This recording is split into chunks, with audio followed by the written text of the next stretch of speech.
E aí galera, tudo bem? Muita gente esperando o meu pronunciamento sobre a viagem, né? Então agora, falando um pouco sobre a viagem, cara, essa viagem dos Estados Unidos, eu sou natural, né, de Belém do Pará, e eu decidi que eu ia fazer a travessia dos Estados Unidos pelo México. E simplesmente eu acabei pesquisando como atravessar os Estados Unidos sem coiote. E aí a gente vê diversos vídeos, né?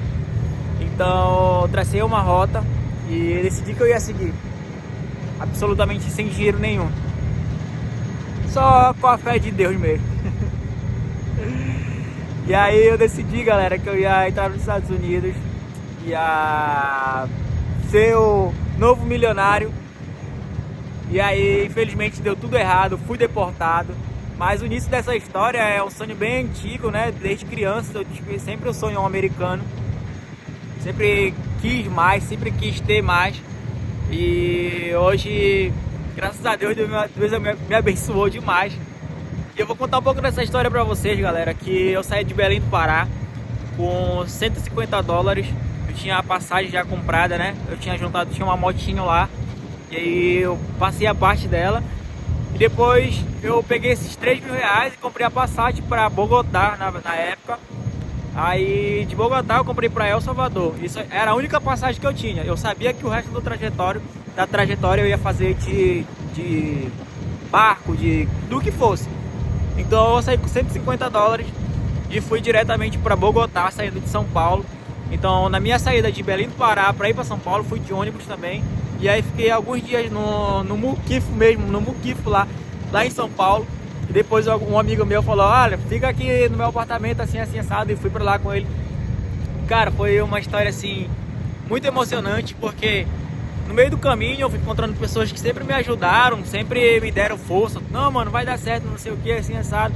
E eu sempre com aquela sensação de, será que vai dar certo? Então eu falei assim, não, tem que dar certo, porque eu já tô indo, não tem como eu voltar atrás. Eu não tenho mais essa opção. Então a partir do momento que eu saí de casa, eu falei assim, eu vou e vai dar certo. Só que eu não contava com todo o empecilho que ia ter no meio do caminho. Mas eu acredito que foi uma grande história de vida, realmente, que eu aprendi para filhos e netos. E hoje Deus me abençoa. Na mesma época que eu tava lá, passando o sufoco, tá me abençoando. Uma vista dessa maravilhosa aqui, como vocês podem ver. Atualmente eu tô aqui na Grécia, tô viajando pela Europa e tô vivendo uma experiência incrível também. Muita gente me pergunta, como foi pra você sair daqui e tal, pra ir parar na Europa? Gente, eu sempre tive muitas oportunidades na minha vida, porque eu nunca parei de procurar, eu nunca deixei de procurar. Então, quando as oportunidades aparecerem na sua vida, gente, aproveitem, porque ela não volta. Então, assim como eu tive a oportunidade de conhecer pessoas incríveis na minha caminhada para os Estados Unidos, aí eu voltei pro Brasil. Enfim, fui para os Estados Unidos, entrei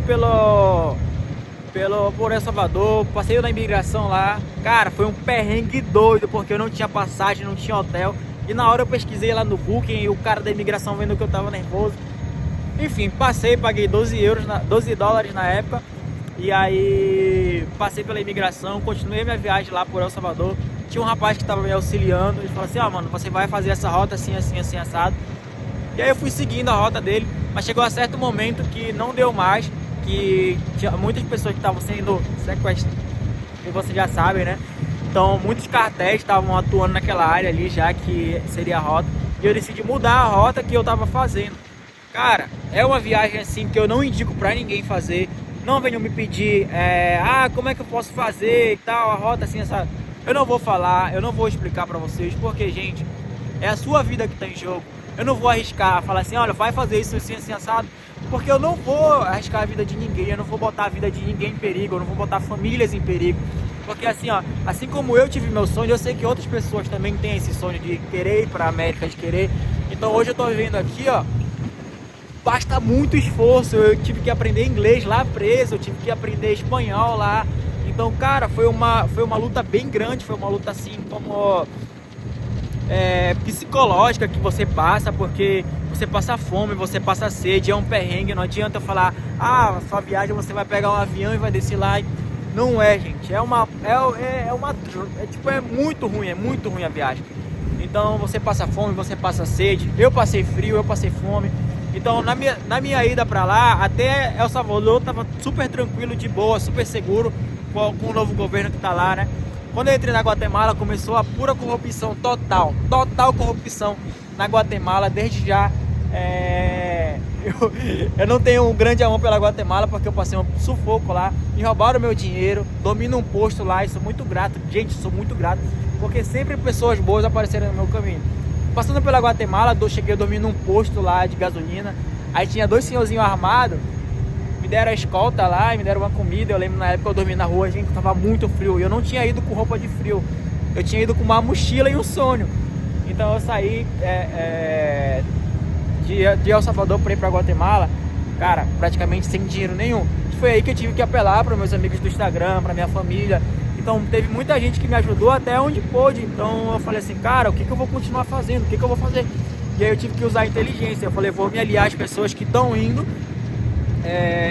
para me tornar mais forte, porque sozinho eu não vou chegar em lugar nenhum.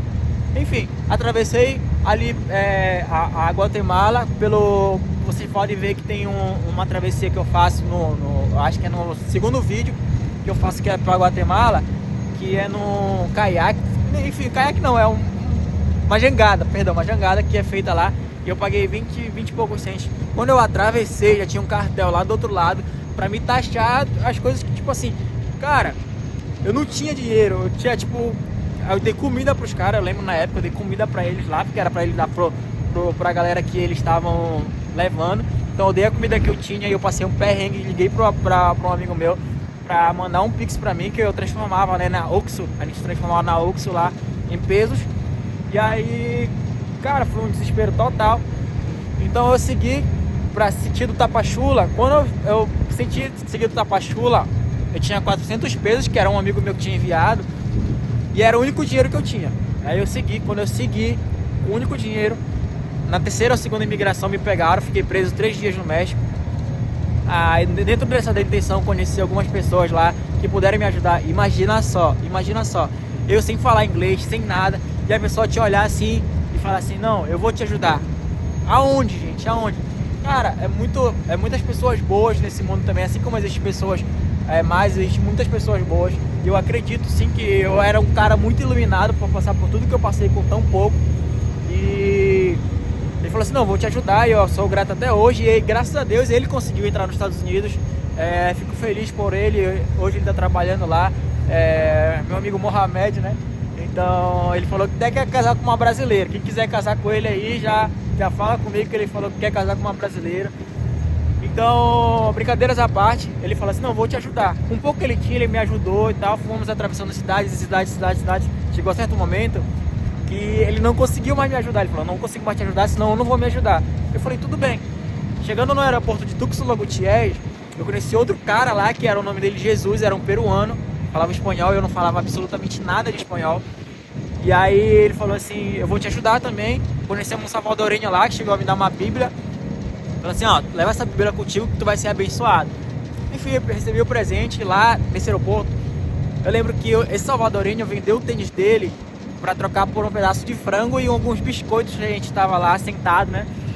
E aí ele me deu aquele pedaço de frango, aqueles biscoitos, e fomos comendo e tudo mais. E aí naquele período ali que eu tava lá no aeroporto por 2 ou 3 dias mais ou menos, a gente ficou e eu consegui comprar uma passagem, né, que seria para outra cidade, que seria La Paz, que já tinha mudado a rota. E eu falei, cara, eu vou para La Paz, e fomos pela Barra Califórnia. Galera, impressionantemente, eu trabalho com loja de celulares lá na minha cidade, trabalhava, né? E aí eu tinha sofrido um assalto na época, e aí o ladrão tinha levado 214 Pro Max. E aí eu recebo uma notificação da Polícia Civil, e a Polícia Civil falou assim, ó, recuperamos seus celulares, venha retirar aqui. Cara, na hora eu fiz uma procuração para um amigo Leonardo. Léo, vai tirar aquele celular e vai vender na hora. Eu vendi cerca de 3 minutos do telefone quando eu tirei, né? E aí eu já consegui mais dinheiro, que eu pude ajudar também quem estava viajando comigo, que era o Jesus. O peruano, até hoje eu não consegui contato com ele, eu não sei o que aconteceu com ele, porque ele não tinha telefone. Então, seguimos de viagem. E a certo momento, o peruano falou assim, olha, a gente vai ter que atravessar a montanha para atravessar os retém. E cara, quando ele falou assim, montanhas, eu pensei tipo, cara, vamos se ferrar. Quando a gente atravessava pelas montanhas, Cara, foi uma sensação assim que eu cheguei no alto de uma montanha e falei assim, Deus, se você estiver comigo, o Senhor vai provar agora.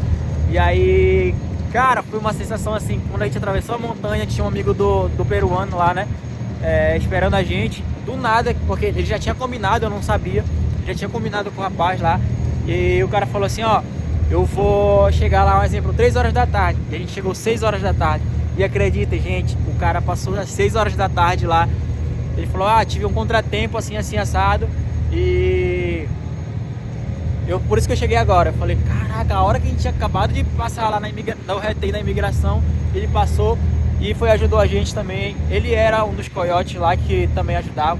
Acho que ele devia favor pro Jesus na época, porque o Jesus auxiliava outras pessoas a fazer aquela travessia. E o Jesus também já tinha sido deportado, eu não sabia dessa história. Depois que eu fui saber, né, que quando a gente tinha sido detido, ele falou, olha, eu vou ser deportado de novo porque eu já fui deportado. E eu fui crente, gente, fui crente que eu ia conseguir ganhar a corte, assim, assim, assado. Eu não sabia todo o processo que ia passar, porque muitas coisas que falam na internet é muito vago, a gente não sabia. Então tudo é sempre uma mil maravilha, falando, você vai conseguir, você vai ficar preso lá tantos dias e depois você vai conseguir. Pura mentira. Então tem muito guru de internet aí que sai mentindo pra você, assim, assim, assado, eu sei fazer, eu sei... Pura mentira, gente. Então não arrisque sua vida, não vale a pena.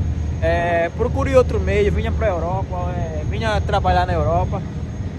Então aprenda um pouco de inglês para você não passar tanto perrengue. E eu creio que toda a experiência preso lá foi uma experiência muito incrível. E eu acredito sim que tudo aquilo serviu para mim, como aprender inglês, lidar com as pessoas. A minha cela tinha cerca de 70 e poucas pessoas. Eu virei cozinheiro lá também, então eu ganhei um respeito maior, porque quando eu virei cozinheiro as pessoas me respeitavam. E aí eu vi aquilo ali como uma forma de benefício pra mim. Como tu sempre em qualquer lugar tu tem que servir as pessoas de alguma forma. Tu tem que ser útil, tu tem que fazer alguma coisa que seja útil. Então eu fui bem útil para aquelas pessoas e eu me beneficiava de tudo que eu podia lá. Se era comida, eu comia mais. Então era bem interessante. Galera, depois dos 5 meses, né, voltei pro Brasil, deportaram, assinei um papel, tive minha corte. Minha corte foi aprovada primeiro, na segunda corte eu já pedi deportação porque eu já estava muito tempo lá e eu sabia que as notícias não eram boas. Voltei pro Brasil, descemos lá em Fortaleza, depois fomos para Goiás. E aí eu falei assim, o governo te dá um benefício lá, que ele falou assim, pra onde é que você mora? Porque eu tinha uma mora pra tua casa. Aí eu falei, moro lá em Foz do Iguaçu, sendo que eu moro em Belém do Pará. Eu sabia que em Foz do Iguaçu eu ia conseguir levantar uma grana, porque eu tava com muita vergonha de voltar para casa sem grana. Eu falei assim, eu não vou voltar para casa sem nada. Então eu falei, eu vou tentar ir para Foz do Iguaçu. Indo para Foz do Iguaçu, fiquei lá mais 2 meses, depois fui para São Paulo, levantei uma grana, trabalhei e voltei para minha cidade. E aí fiquei por um tempo lá e fiquei bolando num plano que eu vinha para a Europa. Eu falei assim, de algum jeito eu vou parar lá na Europa, só tenho que saber como. E apareceram outras oportunidades para mim, de trabalho para cá, amigos e tudo mais. A minha esposa também me ajudou muito a chegar aqui. Cara, e hoje a gente vive uma vida muito de boa. Eu trabalho também através da internet, faço intermediações só pelo meu celular e consigo trabalhar assim, tendo dinheiro lá no Brasil, transformando e tendo uma vida boa aqui. Então, resumindo, foi uma grande superação, foi uma grande batalha e hoje estou aqui vencendo na vida. Me acompanhem, me se inscrevam no canal que eu vou estar mostrando sobre toda essa tour que eu vou estar fazendo aqui pela Europa, mostrando várias cidades, várias culturas. Agradeço imensamente quem mandou mensagem pra mim, quem se inspirou na minha história. Então vamos que vamos, quem sabe sair um filme aí brevemente, né? Então, se Deus quiser, Deus abençoe vocês, independente da sua religião, quem você crê, seus sonhos estão aqui, dentro da sua cabeça. E eu nunca desisti, eu sou um cara vencedor, porque eu nunca desisti e nem vou desistir. E eu quero chegar muito mais além do que eu possa imaginar. E Deus preparou tudo pra mim. Deus abençoe vocês. Vamos que vamos. E sempre ao vivo, como eu falo, né? Menino que não anda, não vende picolé. Já está por aqui. Chama!